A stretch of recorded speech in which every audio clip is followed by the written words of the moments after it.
간멘 에세이 교회를 향한 염려. 성경에는 언뜻 보면 모순된 것처럼 보이는 구절들이 있습니다. 예를 들어 어떤 곳에서는 하나님이 세상을 사랑하셨다고 했고 또 어떤 곳은 세상을 사랑하지 말라고 말합니다. 그렇다면 우리가 세상을 사랑해야 할까요? 말아야 할까요? 둘 다입니다. 세상 구성원들인 죄인들은 사랑해야 하고 세상의 구조와 체계는 사랑하지 말아야 합니다. 지난주에 아침 부흥 책자를 추구하면서 교회에 대한 염려 부분에서도 아래에서 보듯이 유사한 내용이 있음을 보게 되었습니다. 날마다 나를 억누르는 많은 염려가 있는데 곧 모든 교회들을 위한 염려입니다. 고린도후서 11장 28절. 여러분의 모든 염려를 하나님께 맡기십시오. 왜냐하면 하나님께서 여러분을 돌보시기 때문입니다.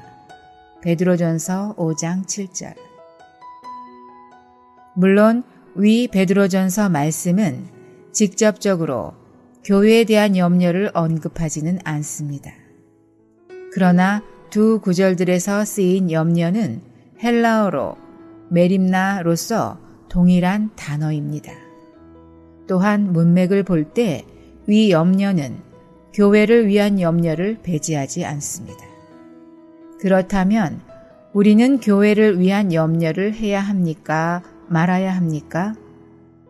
양면이 다 필요하고 또 둘 다 하나님의 말씀입니다.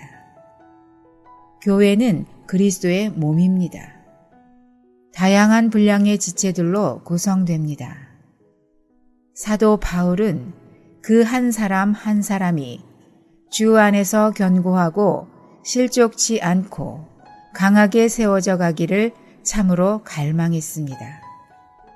그런 면에서 그는 참으로 교회를 관심하고 염려했습니다. 그러한 염려는 우리가 알듯이 중보기도와 직간접적인 목양으로 실현되었습니다. 그러나 그는 도가 지나칠 정도로 염려하여 마귀에게 기회를 주는 정도에까지 이르지는 않았습니다. 대신에 예를 들어 자신이 에베소 교회를 더 이상 돌볼 수 없었을 때 그는 염려하는 대신에 그들을 주 하나님과 은혜의 말씀께 부탁했습니다. 저의 과거 체험을 볼 때도 위 말씀들은 교회를 향한 우리의 태도에 있어서 치우치지 않고 균형을 잡게 해줍니다. 보통 교회 생활을 처음 할 때는 생명이 어리고 잘 모르므로 교회에 대한 관심과 부담이 적을 수 있습니다. 그러나 어느 정도 시간이 지나면 이것저것을 알게 되고 그것이 눌림으로 다가오거나 아니면 자신이 교회를 위해 무언가를 해야 할 것 같은 생각을 갖게 합니다. 만일 참된 부담으로 기도하며 기회가 닿는 대로 한 사람 한 사람 조용히 목양하는 방식이라면 그러한 교회를 향한 관심과 염려는 생산적이고 바람직합니다.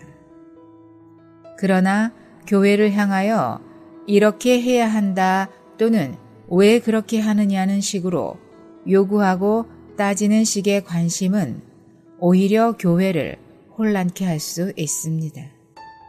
또는 주님보다 한 발 앞선 인간적인 열심으로 교회를 자기 의도대로 끌고 가려고 한다거나 반대로 자기 뜻대로 안 된다고 해서 한 발 물러나 교회 일의 방관자가 되거나 비판자가 된다면 그런 것은 다 지나친 염려에서 비롯된 것일 수 있습니다. 사도 바울처럼 교회 혹은 성도들을 관심하되 우리 분량 그 이상의 부분은 하나님께 맡기고 안식하기를 배울 필요가 있습니다. 즉 주님의 시간표에 다만 맡기고 인내하며 본인이라도 주님의 은혜를 매 순간 누릴 수 있도록 최선을 다하면 좋습니다. 아멘.